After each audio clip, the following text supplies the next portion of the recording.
Hello guys, welcome to Tamil with Ramya vlogs. இன்னைக்கு நம்ம vlogல என்ன பார்க்க போறோம்னா பீஸா தான் பார்க்க போறோம். ஆனால் ஹெல்தியான டைப்ல எப்படி பீஸா பண்ணலான்னு பார்க்கலாம். இந்த பீஸா வந்து ரெகுலரா பீஸா பண்ற மாதிரி கிடையாது. பாக்கெட் பீஸா, பாக்கெட் ஷேப்ல பண்றது. இது கிட்ஸுக்கு ரொம்ப பிடிக்கும். எப்படி செய்யறதுன்னு பார்க்கலாமா? வாங்க பார்க்கலாம். இதுக்கு ஃபர்ஸ்ட் வந்து பேஸ் சப்பாத்தி தான் நான் ரெடி பண்ணியிருக்கேன்.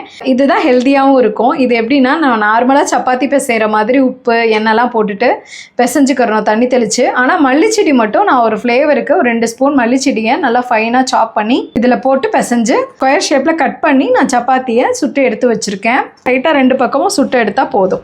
குடமிளகாய் எடுத்திருக்கேன். நான் 3 கலரும் மிக்ஸ் பண்ணி எடுத்திருக்கேன். பொடி பொடியாக கட் பண்ணி வச்சுக்கோங்க. பன்னீர், அதுவும் குட்டி குட்டி பீசஸாக கட் பண்ணி எடுத்து வச்சுருக்கேன். பெரிய வெங்காயம், ஒரு பெரிய வெங்காயம் பொடியாக கட் பண்ணியிருக்கேன். ஃப்ரெஷ்ஷான கார்ன் வந்து நான் எடுத்து வச்சுருக்கேன். சீஸ், மொசரலா சீஸ் இருக்கு இல்லையா, அதை நான் துருவி வச்சுருக்கேன்.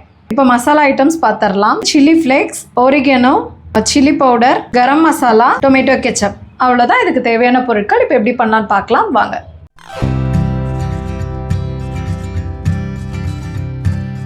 இந்த பாக்கெட் பீஸாக்கு நம்ம மசாலா ரெடி பண்ணணும். அது எப்படி பண்ணலான்னு பார்க்கலாம் வாங்க. நான் ஃப்ரைங் பேன் எடுத்திருக்கேன். பாத்திரம் ஹீட் ஆயிடுச்சு. இப்போ நான் ஆயில் ஊற்றிக்கிறேன். ஆனியன் போட்டுக்கிறலாம். ஆனியன் ரொம்ப வதங்கணும்னு அவசியம் இல்லை, சாஃப்டாக வதங்கினா போதும். ஆனியன் லைட்டாக சாஃப்ட் ஆயிடுச்சு. இந்த அளவு வதங்கினாலே போதும். இப்போ நம்ம குடமிளகாய் எடுத்து வச்சுருக்கோம் இல்லையா, அதை இது கூட சேர்த்துக்கிறலாம். ரெட்டு, எல்லோ, அதுக்கப்புறம் க்ரீனு, மூணுமே. ஆமாம். நான் கலர்ஃபுல்லாக தெரியணும் அப்படின்றதுக்காக நான் போட்டிருக்கேன். உங்களுக்கு நியர்பை என்ன கிடைக்குதோ அந்த கலரை நீங்கள் யூஸ் பண்ணிக்கோங்க. இந்த காய்கறி வதங்கிறதுக்கு நான் ஒரு 1/2 ஸ்பூன் போல் உப்பு போட்டுக்கிறேன். இது லைட்டாக மிக்ஸ் பண்ணதுக்கப்புறமா நம்ம கார்ன் சேர்த்துக்கிறலாம். நான் ஒரு 1/2 கப் அளவுக்கு கார்ன் எடுத்திருக்கேன். ஃப்ரெஷ்ஷான கார்ன் தான், அதை சேர்த்துக்கிறேன். இது கூடவே லைட்டாக ஒரு 1/4 ஸ்பூனுக்கு கம்மியாகவே பெப்பர் பவுட்ரு சேர்த்துக்கிறலாம். இந்த காய்கறி தான் நீங்கள் சேர்க்கணும் அப்படின்லாம் கிடையாது. உங்கள் குழந்தைங்களுக்கு எந்தெந்த காய்கறிகள் பிடிக்குமோ அதை நீங்கள் இதில் ஆட் பண்ணிக்கிறலாம். லைட்டாக வதக்கி விட்டாச்சு. ரொம்ப வதங்கணும்னு அவசியம் கிடையாது. இப்போ இதில் ஒரு 1/4 கப் அளவுக்கு பன்னீரை குட்டி குட்டியாக கட் பண்ணி வச்சுருக்கேன். அதை இதோட சேர்த்துக்கிறலாம். நல்லா ஒன்றா மிக்ஸ் பண்ணி விடுங்க. இப்போ நம்ம காய்கறியெல்லாம் 3/4 பாகம் வெந்துருச்சு. இப்போ நம்ம மசாலாஸ் எல்லாம் ஆட் பண்ணிக்கிறலாம். 1/4 ஸ்பூன் சில்லி ஃப்ளேக்ஸ் ஆட் பண்ணிக்கிறலாம். சில்லி ஃப்ளேக்ஸுன்றது வேறு ஒன்றும் கிடையாது. நம்ம வரமிளகா இருக்குது இல்லையா, அந்த வரமிளகாவை தான் கொரகொரப்பாக பவுட்ரு பண்ணி வச்சுருக்காங்க. உங்களுக்கு இந்த சில்லி ஃப்ளேக்ஸ் நியர்பை கிடைக்கல அப்படின்னா ஒன்றும் பிரச்சனை இல்லை. நீங்கள் வரமிளகாவே இந்த மாதிரி பல்ஸில் போட்டு கொரகொரப்பாக அரைச்சி இதில் ஆட் பண்ணிக்கோங்க. ஒரிகனோ வந்து ஒரு 1/4 ஸ்பூன் கிட்ட அதுவும் ஆட் பண்ணிக்கிறேன். 1/4 spoon chilli powder, 1/4 spoon garam masala. Garam masala optional தான், உங்களுக்கு வேணும்னா மட்டும் நீங்கள் ஆட் பண்ணிக்கோங்க. ஃபுல்லாக அப்படியே மிக்ஸ் பண்ணி விட்டுக்கரலாம். இப்போது மசாலா மிக்ஸ் பண்ணி விட்டு ஒரு 2 மினிட்ஸ் மட்டும் கிண்டி விட்டால் போதும். இப்போ ரெடி ஆகிடுச்சு. நம்ம அடுப்பு ஆஃப் பண்ணிடலாம். இப்போ இந்த பாக்கெட் பீஸாவை எப்படி ஃபோல்டு பண்ணுறதுன்னு பார்க்கலாம் வாங்க. இதுக்கு ஃபஸ்ட்டு ஒரு ஸ்பூன் கோதுமை மாவு எடுத்திருக்கேன். தண்ணியை மிக்ஸ் பண்ணிவிட்டு நம்ம அதை ஒட்டுறதுக்கு யூஸ் பண்ணிக்கிறலாம். தண்ணி மிக்ஸ் பண்ணி நான் கலந்துட்டு வந்து காட்டுறேன். இப்போ நான் தண்ணி மிக்ஸ் பண்ணிட்டேன். இந்த அளவுக்கு நீங்கள் மிக்ஸ் பண்ணி வச்சுக்கோங்க. இப்போ கார்னர் எட்ஜில் ஒட்டுறதுக்கு இதை யூஸ் பண்ணிக்கிறலாம். டொமேட்டோ கெச்சப்பை ஆட் பண்ணிக்கிறலாம், அப்ளை பண்ணிக்கிறலாம். சுற்றிலும் மசாலாவை சென்டரில் வச்சுக்கிறலாம். ரெடி பண்ண மசாலா இருக்கு இல்லையா, அதை வச்சுக்கலாம். இதுக்கு மேலே நான் மொசரலா சீஸ் வந்து துருவி வச்சுருக்கேன். அதை நான் இது மேலே தூவிக்கிறேன். மலைச்சாரல் மாதிரியா? ஆமாம், நல்லா மலைச்சாரல் மாதிரி இப்படி தூவி விட்டுக்கோங்க. இப்போ நம்ம வச்சாச்சு இல்லையா. இப்போது இந்த கோதுமை மாவை நம்ம ரெடி பண்ணதை இந்த எட்ஜிலையும் அது பக்கத்தில் உள்ள எட்ஜிலையும் நம்ம ஸ்ப்ரெட் பண்ணி விட்டுக்கிறலாம். இதை இப்படி ஃபோல்டு பண்ணிக்கோங்க.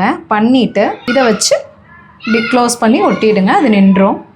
அதுக்கப்புறம் இதை இப்படி க்ளோஸ் பண்ணிவிட்டு அட்ஜஸ்ட் பண்ணி கொண்டு வந்து இதை இப்படி க்ளோஸ் பண்ணிடுங்க.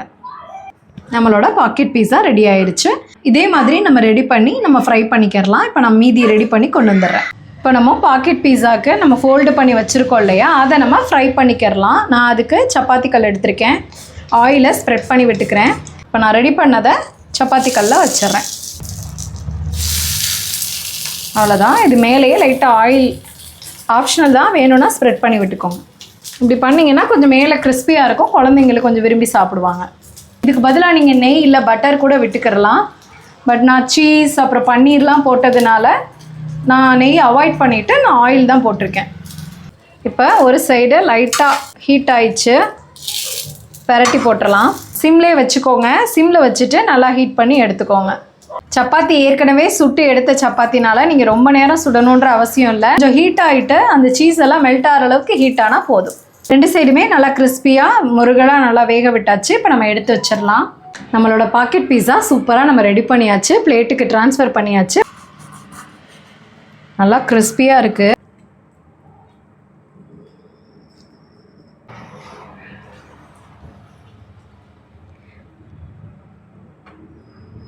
சூப்பராக நல்லா க்ரீமியாக நம்மளோட சீஸ் பாக்கெட் பீஸா ரெடி ஆகிடுச்சு. சூப்பராக இருக்குடா. சூப்பராக ஜூஸியாக இருக்குது.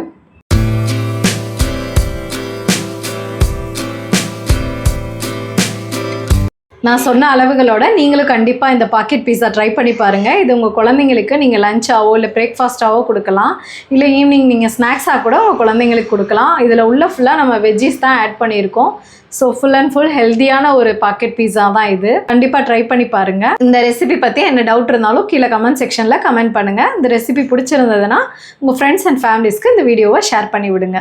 உங்கள் வீடியோவை லைக் பண்ணுங்கள், ஷேர் பண்ணுங்கள், சப்ஸ்கிரைப் பண்ணுங்கள். மறக்காமல் கீழே இருக்கிற பெல் ஐக்கானையும் கிளிக் பண்ணிவிட்டு பாருங்கள். இது வரைக்கும் எங்கள் வீடியோ பொறுமையாக பார்த்ததுக்கு ரொம்ப தேங்க்ஸ்.